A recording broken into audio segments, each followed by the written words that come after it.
Hey guys, ఈరోజు మన recipe paneer గోంగూర curry.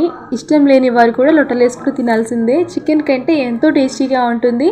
ఒక్కసారి ట్రై చేయండి, చాలా బాగుంటుంది. ఫస్ట్ ఒక కట్ట గోంగూరని వాటర్లో వాష్ చేసి ప్యాన్లో ఆయిల్ వేసి హీట్ అయ్యాక గోంగూర వేసి ఉడికించి పూర్తిగా చల్లారిన తర్వాత మిక్సీ జార్లో వేసి ఫైన్గా పేస్ట్ చేయండి. నెక్స్ట్ పన్నీర్ని ఇలా ముక్కలుగా కట్ చేసి ప్యాన్లో ఆయిల్ వేసి ఈ పన్నీర్ ముక్కలను బంగారు రంగు వచ్చే వరకు వేయించి పక్కన పెట్టండి.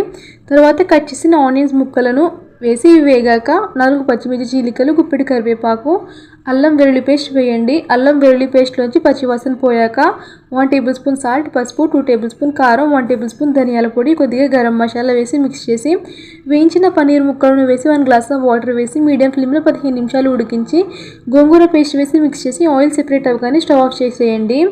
అబ్బా, స్మెల్ అయితే గుమగుమలాడుతూ భలే ఉందండి. టేస్ట్ కూడా అంతే బాగుంది. కంటెంట్ నచ్చితే ప్లీజ్ సబ్స్క్రైబ్ చేసుకోండి ఫ్రెండ్స్.